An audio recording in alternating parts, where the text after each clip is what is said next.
प्यारे दोस्तों, आज हम आपको एक अल्लाह वाले और नागिन औरत का वाक़या सुनाने वाले हैं। इंसानों को जानवर बनाने वाली औरत नागिन कैसे बन गई और नागिन बनने के बाद उस औरत के साथ क्या हुआ, आइए आपको बताते हैं। आप इस वीडियो को लाइक ज़रूर करें। तो चलिए शुरू करते हैं। कहा जाता है कि एक ऊंचे और बड़े से पहाड़ पर एक तवायफ का महल था। वो तवायफ उस जगह की सबसे हसीन औरत थी। उसकी खूबसूरती के चर्चे हर जगह होते थे और वो इंतहाई दर्जे की शराबी और जानी औरत थी। शहर के अमीर लोगों को अपने महल में ख़ास तौर पर बुलवाती और एक रात के 1000 दिनार लेती थी। उसके पास पैसों की कमी नहीं थी, तो शहर के सबसे बड़े शराब खाने से उसके लिए शराब मंगवाई जाती थी। उसकी कनीज़ें हर दम उसकी खिदमत में रहती थी। लेकिन एक बात बहुत अजीब थी कि उसके महल में जो अमीर आदमी एक बार आ जाता, वो फिर दोबारा नज़र नहीं आता था। वो इतनी खूबसूरत थी और आवाज़ और अंदाज़ ऐसा था कि कोई ना चाहते हुए भी उसके पास चला आता। अब ऐसा होने लगा कि आहिस्ता आहिस्ता उस जगह के अमीर और रईस लोग उसके जाल में फंसने लगे और उनकी बीवियां सख्त परेशान थी कि उनका शौहर कहाँ चला जाता है। उन्हें ये नहीं पता था कि महल की तरफ शौहर जा रहे हैं, क्योंकि जो एक बार महल जाता वो वापस नहीं आता था। बहुत ढूंढवाया भी जाता, लेकिन कोई भी अमीर आदमी अब तक वापस नहीं मिला था। इस शहर के अमीर लोग, दौलतमंद लोग गायब होने लगे। तो उनकी औरतों ने सोचा कि अब किसकी मदद ली जाए। किसी औरत ने कहा कि इस शहर के बाहर एक बड़ा सा जंगल है जहाँ पर एक अल्लाह वाले रहते हैं। सुना है वो अपने अमल में इतने सख्त हैं कि उनको पता चल जाता है कि गुमशुदा चीज़ कहाँ है, तो हो सकता है हमारे शौहरों का भी वो पता लगा लें। वो सब एक साथ कहने लगी, हमें उनके पास जाना पड़ेगा, इसके अलावा कोई और हल नहीं है। उन सब ने उस जंगल में जाने का इरादा कर लिया। अगर आपको वीडियो पसंद आ रही हो तो इसे लाइक ज़रूर कर दें। चलिए आगे देखते हैं वीडियो। बहुत लंबा सफ़र तय करके वो लोग आखिरकार उस जंगल में पहुंच गए जहां पर वो अल्लाह वाले किसी पेड़ के नीचे इबादत कर रहे थे। वो औरतें इंतज़ार करती रहीं, लेकिन उनकी इबादत ख़त्म नहीं हो रही थी। फिर जब रात का पिछला पहर आया तो वो तहज्जुद की नमाज से फारिग हुए और देखा कि वहाँ पर बहुत सी औरतें खड़ी हुई हैं जो परेशान नज़र आ रही हैं। अल्लाह वाले ने कहा, तुम लोग यहाँ जिस काम से आई हो हम जानते हैं। तो वो कहने लगीं, हज़रत कुछ करें, हमारे शौहर घर से गायब हुए हैं तो अभी तक वापस नहीं लौट कर आए हैं। अल्लाह वाले ने कहा, हमें पता है वो कहाँ गए हैं, इसलिए हमें एक ख़ास अमल करना है। वो अमल करने दो, उसके बाद हम उस जगह जाएंगे और तुम्हारे शौहर सही सलामत ईमान के साथ तुम्हारे पास लौट आएंगे। औरतों ने कहा कि हमें आप बता दीजिए कि आप उस जगह कब पहुँचेंगे और कहाँ जाने का इरादा है। तो अल्लाह वाले कहने लगे, तुम्हारे शहर के पास जो सबसे बड़ा पहाड़ है, ऊंचा पहाड़, उस जगह एक महल बना हुआ है। वहाँ पर एक तवायफ का अड्डा है और वो तवायफ मर्दों को लुभाती है, उनको अपनी तरफ खींचती है। उसकी आवाज़ और उसकी खूबसूरती देखकर मर्द उसकी तरफ खिंचते चले जाते हैं। उसके पास जब मैं पहुँचूँगा तो तुम्हें इशारा कर दिया जाएगा। वो औरतें अल्लाह वाले से अपनी बात कहकर अब मुत्तमईन हो गई थीं। अब वो अपने घर आ गईं और दुआ करने लगी कि अल्लाह वाले को कामयाबी मिल जाए। उसके बाद अल्लाह वाले ने एक बहुत ही भारी सा अमल किया और एक पौधे के पत्तों को निचोड़कर कुछ ऐसा तैयार किया कि अगर कोई उसको पीता तो मस्त हो जाता। अब उन्होंने एक अमीर आदमी का भेष बदला और तवायफ ज़ादी के महल में पहुंच गए, जहां पर बड़े बड़े दरबान खड़े हुए थे।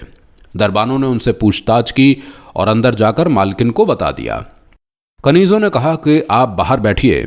वो बाहर बैठे रहे और पूरे महल का जायज़ा लिया। वो अजीब अंदाज में बना हुआ महल था जहाँ से बहशत टपक रही थी। अल्लाह वाले ने दिल में जिक्र करना शुरू कर दिया तो हल्की सी रोशनी होने लगी। उसके बाद एक बनी संवरी लंबी सी औरत बाल खुले हुए उनके पास आई और बड़ी शान और फ़क्र से उस तख्त पर बैठ गई। कहने लगी, कहिए क्या चाहते हैं आप मुझसे। अल्लाह वाले ने कहा, तुम कितने हज़ार लेती हो एक रात के। फाहिशा ने कहा, 1000 दिनार एक रात के मैं लेती हूँ। अल्लाह वाले ने कहा, मैं तुम्हें 5000 दिनार दूंगा, लेकिन शर्त यह है कि जो मैं कहूँगा वही तुम करोगी। तो फाहिशा कहने लगी, मैं वही करती हूँ जो सामने वाला चाहता है। उसके बाद उसने कहा, चलिए मेरी ख्वाबगाह में। तो अल्लाह वाले ने कहा, मैंने तुम्हें एक रात के लिए ख़रीदा है, तुम्हें दोगुनी कीमत दी है, इसलिए तुम्हें वही करना है जो मैं चाहूँगा। मैं तुम्हारे पीछे नहीं चलूँगा, बल्कि मैं जहाँ कहूँगा तुम मेरे पीछे पीछे आओगी। तो उसने कहा, ये तो मेरा महल है और आपको कैसे पता कौन सी जगह कहाँ है? तो अल्लाह वाले कहने लगे, मुझे सब पता है। फाहिशा औरत बोली, अच्छा, लगता है आप बहुत बड़े आलिम हैं। अल्लाह वाले ने कहा, यही समझ लो।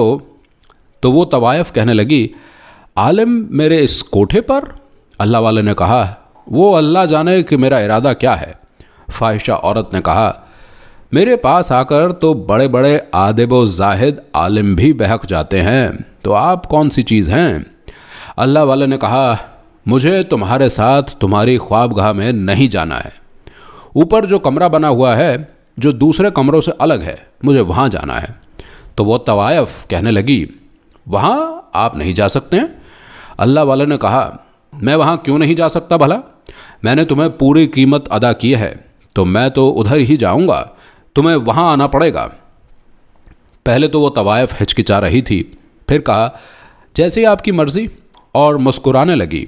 उसके बाद अल्लाह वाले ऊपर की तरफ आए और तवायफ से कहा, दरवाज़ा खोलो। तो तवायफ कहने लगी, जब यहाँ तक आ गए हैं अपनी मर्ज़ी करके, तो दरवाज़ा भी खुद खोल लीजिए। अल्लाह वाले ने दरवाज़े पर हाथ रखा तो वो खुलता चला गया। अब जो देखा तो वो कमरा तो खाली था, वहाँ पर कुछ भी नहीं था। तवायफ ने कहा, देख लिया ना कि यहाँ पर तो कुछ भी नहीं है। आप जिस काम के लिए आए हैं वो काम करें और यहाँ से जाएं। उसकी दखलंदाजी पर अल्लाह वाले को जलाल आ गया। अल्लाह वाले ने कहा, तुम्हें अपना मुंह बंद रखना पड़ेगा। अब वो तवायफ तो नहीं जानती थी कि वो सच में एक दरवेश इंसान हैं। वो तो समझ रही थी आम मर्द जैसे हैं जो आते हैं और बहक जाते हैं।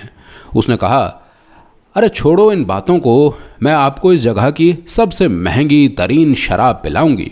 तो उन्होंने कहा, शराब तुम मुझे क्या पिलाओगी? मैं तुम्हारे लिए तोहफे के तौर पर एक चीज़ लेकर आया हूँ। तुम शराब पीती हो ना, तो इसलिए तुम्हें एक पिलाऊंगा जिसको तुमने आज तक नहीं पिया होगा। उसके बाद उसने अपनी कनीज़ों को बुलाया और कहा, हमारे लिए 2 गिलास लेकर आओ। अल्लाह वाले ने कहा, मैं तो शराब नहीं पीता हूँ। तवायफ कहने लगी, इतने अमीर, रईस, दौलतमंद इंसान हो और शराब को हाथ नहीं लगाते हो, अजीब बात है। तवायफ के महल में आए हो और ये काम नहीं करोगे? ऐसा नहीं हो सकता। अल्लाह वाले ने कहा कि मैंने तुमसे क्या कहा है? मैं जो कहूँगा वो होगा, तुम जो कहोगी वो नहीं होगा। उसने अल्लाह वाले की बात मान ली और कनीज़ को हुक्म दिया कि ठीक है, 1 गिलास लेकर आओ, मुझे शराब की तलब हो रही है। उसके बाद अल्लाह वाले ने दिल में अल्लाह ताला का जिक्र किया और जो वो लेकर आए थे उसके गिलास में वो चीज़ डाल दी और कहा, पी जाओ। उसने जाम का प्याला उठाया और पीना शुरू कर दिया। वो एक ही घूंट में सब पी गई और कहा, आज आपने मेरा दिल खुश कर दिया है, चलिए चलते हैं। वो गुनाह की दावत देने लगी तो अल्लाह वाले ने कहा, अभी नहीं, मेरी नमाज का वक्त हो रहा है, मैं नमाज पढ़ना चाहता हूँ। तवायफ ने कहा, कमाल की बात है, एक तो आप एक तवायफ ज़ादी के पास आते हो जिसके पास इस शहर के दौलतमंद आदमी आते हैं, और फिर शराब को हाथ नहीं लगा रहे हो, और मुझे मेरी ख्वाबगाह की तरफ भी लेकर नहीं गए हो, इस कमरे में आ गए हो और अब कहते हो नमाज पढ़ूंगा। अल्लाह वाले ने कहा, मैं तुमसे जो कह रहा हूँ वो मुझे करने दो, वरना बहुत बुरा हो सकता है। तो वो औरत गुस्से में आ गई और कहा, क्या कर लोगे? अल्लाह वाले ने कहा, अभी कुछ नहीं कह सकता, तुम शराब के नशे में हो, फ़िलहाल मुझे नमाज पढ़ने दो। उसके बाद उन्होंने नमाज पढ़ना शुरू कर दी। काफ़ी देर तक नमाज पढ़ते रहे और वो औरत अल्लाह वाले को देखती रही। जिस जगह ज़िंदगी में कभी इबादत न की गई हो, जहाँ पर सिर्फ गुनाह ही किया गया हो, वहाँ एक अल्लाह वाले नमाज अदा कर रहे थे। उसकी सारी कनीज़ें और ग़ुलाम वहाँ आकर खड़े हो गए। फिर अल्लाह वाले ने दुआ करना शुरू कर दी। काफ़ी देर तक दुआ करने के बाद वो उठे और कहा, मुझे खिड़की खोलनी है, ताज़ा हवा अंदर आनी चाहिए। उसके बाद वो तवायफ कुछ ना कह सकी। उसकी ज़ुबान बंद हो गई थी, खामोश हो गई थी, सब कुछ देख रही थी खामोशी से।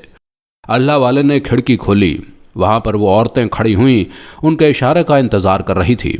उन्होंने इशारा किया, ऊपर आ जाओ, और गांव के कुछ और मर्द भी उनके साथ साथ ऊपर तक आ गए ताकि ये नज़ारा हर कोई देखे। वो लोग अंदर चले आए। उसके बाद अल्लाह वाले ने कहा, ए तवायफ ज़ादी, तू सच बता। तो वो कहने लगी, पूछिए क्या पूछना चाहते हैं। अल्लाह वाले ने कहा, तू मुझे उन मर्दों का पता बता दे जो तेरे पास यहाँ आते थे। वो इस शहर के अमीर तरीन आदमी थे और ये जो औरतें खड़ी हैं इनके वो शौहर थे। तो तवायफ ने कहा, हाँ, वो यहाँ एक रात का गुनाह करने आते थे, और क्या फ़ायदा उन आदमियों के बारे में पूछने का जो कि अपनी इन औरतों को छोड़कर मेरे पास आते थे। अल्लाह वाले ने कहा, वो उनका और अल्लाह का मामला है। उन्होंने गुनाह किया है तो उनको उसकी सज़ा भी मिलेगी। उसने कहा, सज़ा मिले या ना मिले मैं नहीं बता सकती, वो कहाँ है। अल्लाह वाले ने कहा, तू मुझे बताएगी तो फ़ायदे में रहेगी, वरना बहुत बड़ी सज़ा तुझे मिलेगी। लेकिन वो तवायफ नहीं मानी। जब वो नहीं मानी तो अल्लाह वाले ने कहा, मुझे पता है कि वो आदमी कहाँ है, मैं तो सिर्फ तुझे बचाना चाह रहा था, लेकिन तू नहीं सुधरी। उसके बाद उन्होंने तमाम औरतों की तरफ देखा और कहा, तुम जानती हो तुम्हारे शौहर कहाँ है? वो बोली, बताइए हज़रत, वो कहाँ है? अल्लाह वाले ने ज़ोर से अल्लाहु अकबर कहा और एक बड़ा सा पर्दा हटा उनकी आवाज़ पर, जो कि पहले वहाँ था ही नहीं। सब ने अपनी आंखों से देखा कि वो कमरा खाली था, लेकिन अब वहाँ पर बड़े बड़े शीश रखे हुए थे जिनके अंदर अजीब से जानवर मौजूद थे। वो जानवर शीशे के बर्तन से बाहर आने के लिए बेताब थे, लेकिन बाहर नहीं आ पा रहे थे। वो कहने लगे, ए तवायफ ज़ादी, तूने यहाँ इन जानवरों को क्यों बंद करके रखा हुआ है? इनको बाहर निकालो। वो तवायफ कहने लगी, मैं इन्हें नहीं निकाल सकती, ये मेरे पालतू जानवर हैं। अल्लाह वाले ने कहा, इनको देखकर तो हरगिज़ नहीं लगता है कि तुमने इन्हें यहाँ पाला हुआ है, बल्कि तुमने इन्हें यहाँ कैद किया हुआ है। देखो तो कितने ज़्यादा ये बेताब हो रहे हैं बाहर आने के लिए। उसके बाद अल्लाह वाले ने उन तमाम औरतों की तरफ देखकर कहा, जानना चाहती हो शौहरों के बारे में? तो ये जो जानवर कैद हैं ये तुम्हारे शौहर ही हैं, और इस तवायफ ज़ादी ने इन्हें जानवर बनाकर यहाँ कैद कर लिया है। इसका मकसद यही है कि आदमियों को यहाँ बुलाकर उनको ऐसी शराब पिलाती है जिससे कोई भी इंसान जानवर बन जाता है, और आज मैंने वही चीज़ इसे पिलाई है। इसके बाद वो तवायफ कहने लगी, क्या मतलब? तो क्या मैं भी कोई जानवर बन जाऊंगी? अल्लाह वाले ने कहा। अल्लाह वाले कहने लगे, हाँ, अगर तू तौबा कर लेती है तो नहीं बनेगी, वरना मैं कुछ नहीं कह सकता। फाहिशा औरत ने कहा, मैं क्यों तौबा करूं? मेरे पास सब कुछ है, मेरे पास किसी चीज़ की कमी नहीं है, और मुझ पर तुम्हारी पिलाई हुई चीज़ का भी कोई असर नहीं होगा। वो बड़े फ़क्र से कह रही थी, लेकिन उसी वक्त उसको अपने जिस्म में तब्दीली महसूस होने लगी। उसका जिस्म आहिस्ता आहिस्ता बदलने लगा। वो जो बहुत खूबसूरत थी, हसीन थी, लंबे काले बाल थे, देखते ही देखते वो बड़ी सी नागिन बन गई। अब वो फाहिशा औरत नागिन बन चुकी थी, और जिस शीशी में वो इंसान नुमा जानवर कैद थे, उनमें से एक शीशे पर अल्लाह वाले ने पढ़कर फूंका तो वो उस शीशे में कैद हो गई। वहाँ से चिल्लाने लगी, तुमने मुझे शराब पिलाई है, तुम्हारी शराब से ये मुझे क्या हो गया है? अल्लाह वाले कहने लगे, हम मुसलमान हैं, न शराब पीते हैं न पिलाते हैं, शराब हराम है। मैंने जो पिलाया है वो तो फ़कत जड़ी बूटी के कतरे हैं। फिर उसके बाद अल्लाह वाले ने कहा कि पहले तो मैं इन इंसानों को बाहर लेकर जाऊंगा। अल्लाह वाले ने दूसरी बोतल निकाली जिसके अंदर जड़ी बूटी के कतरे थे। उन्होंने तमाम जानवरों को थोड़ी थोड़ी जड़ी बूटी के कतरे पिला दिए। देखते ही देखते वो लोग अपनी असल हालत में आ गए। वहाँ खड़े सब मर्द औरतों ने नारे लगाने शुरू कर दिए। अल्लाहु अकबर की सदा से पूरा महल गूंज गया। वो आदमी जो जानवर बने हुए थे वो रोने लगे, माफ़ियाँ मांगने लगे। तवायफ अब शीशे के उस बर्तन में कैद थी। अल्लाह वाले ने कहा, तूने बहुत से मर्दों को गुनाह की तरफ उकसाया है, और तेरी वजह से ये मर्द अपनी औरतों को छोड़कर यहाँ आते हैं, इसलिए तुझे हमने हमेशा के लिए नागिन बना दिया है। इससे पहले कि अल्लाह वाले वहाँ से जाते, तवायफ ने कहा, मुझे माफ़ कर दें, मुझे फिर से इंसान बना दें, मैं हमेशा के लिए तौबा करती हूँ और इस तवायफ खाने को मैं बंद करवा दूंगी। मैं वादा करती हूँ मैं शराब की बोतलें फेंकवा दूंगी। अल्लाह वाले ने कहा, क्या तू सच्ची तौबा करती है? उसने कहा, हाँ मैं सच्ची तौबा करती हूँ। फिर अल्लाह वाले ने उसे वही जड़ी बूटी पिला दी और वो देखते ही देखते इंसान बन गई। तब फिर से लोगों ने अल्लाहू अकबर के नारे लगाए और फिर उस तवायफ खाने को सच में बंद करवा दिया गया। वो महल एक बड़ी सी एक मस्जिद में बदल दिया गया। उसके बाद वहाँ की इमारत अल्लाह वाले ने शुरू कर दी और लोग वहाँ पर इबादत के लिए आने लगे और वो औरत एक हुजरे में रहने लगी। फिर कभी उसने कोई गुनाह कबीरा नहीं किया बल्कि अल्लाह की नेक बंदी बन गई। सुभान अल्लाह। अगर आपको ये वीडियो पसंद आई है तो इसे लाइक ज़रूर कर दें और हमारे चैनल को सब्सक्राइब कर लें। मिलते हैं एक और नई वीडियो में। अल्लाह हाफ़िज़।